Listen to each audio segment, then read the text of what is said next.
ఇక్కడ సాక్షి ఎవరు రాలేదా? జీతాలు తగ్గించారంటే సాక్షిది ఆఫీసర్ జీతాలు తగ్గినాయని బయట పడుతుంది. సరే కనుక్కోండి పాపం.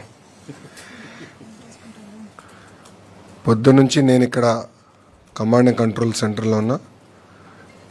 గౌరవ హోంమంత్రి అనిత గారు కానివ్వండి, దుర్గేష్ గారు కానివ్వండి, అనంతపూర్ సభకి వెళ్ళి ఇమ్మీడియట్గా అక్కడి నుంచి బయలుదేరి అమరావతికి వచ్చి మేము ముగ్గురం కలిసికట్టుగా సిట్యువేషన్ని మానిటర్ చేస్తాం జరిగింది.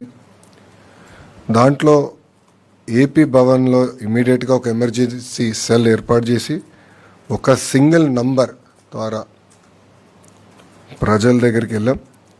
ఎవరైతే ఆ నంబర్కి ఫోన్ చేశారో ఒక ట్రాకర్ మెయింటైన్ చేసి ప్రతి 2 గంటలు ఒకసారి వాళ్ళ పరిస్థితులు ఏంటి, ఫుడ్ కానీ వాటర్ కానీ పవర్ కానీ ఎన్ని ఉన్నాయా లేవా, ఏమైనా చేసేది ఉందని కూడా రియల్ టైం తెలుసుకుంటాం జరిగింది.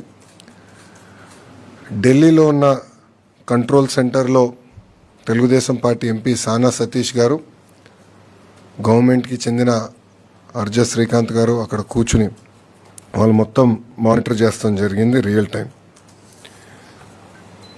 ఇప్పటికీ మా దగ్గరున్న సమాచారం మేరకు 217 మంది ఆంధ్రలో 12 లొకేషన్స్లో, అంటే హోటల్స్ కానివ్వండి లేదంటే వేరే పట్టణాల్లో కానీ 12 లొకేషన్స్లో వాళ్ళు ఉన్నారు. దీంట్లో సుమారుగా 173 మంది కఠ్మండూలో, 22 మంది హెటౌడాలో, 10 మంది పోఖ్రాలో, 12 మంది సిమికోట్లో ఉన్నవారు. ఇది మేము టైం టు టైం మానిటర్ చేస్తున్నాం. దాంట్లో సుమారుగా 118 మంది మహిళలు ఉన్నారు, 98 మంది మగవాళ్ళు ఉన్నారు.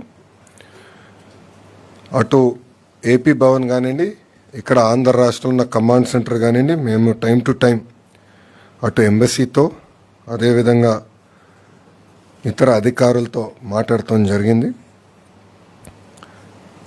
ప్రధానంగా కఠ్మండు నుంచి రేపు ఆంధ్రుల్ని తిరిగి తీసుకొచ్చేదానికి రేపు మధ్యాహ్నం ఒక ఫ్లైట్ ప్రత్యేక ఆంధ్ర రాష్ట్రం ఏర్పాటు చేసిన ఫ్లైట్ కఠ్మండూలో ల్యాండ్ అయ్యి ఆంధ్రులందరినీ అక్కడ నుంచి తీసుకొచ్చి first halt Visakhapatnam, second halt కడపలో చేస్తాం జరుగుతుంది. ఇక్కడ కానీ ఒకసారి చూస్తే కఠ్మండుతో పాటు సిమికోట్లో ఉన్న 12 మంది వాళ్ళని ఇప్పుడు నేపాల్గంజ్ ఎయిర్పోర్ట్, అంటే యూపీ బార్డర్ పక్కన ఉన్న ఎయిర్పోర్ట్కి వాళ్ళని రేపు పొద్దున తరలిస్తాం జరుగుతుంది. అక్కడ నుంచి వాళ్ళు లక్నోకి వెళ్ళి బై రోడ్ లక్నోకి వెళ్ళి అక్కడ నుంచి కమర్షియల్ ఫ్లైట్ ద్వారా తిరిగి వస్తారు.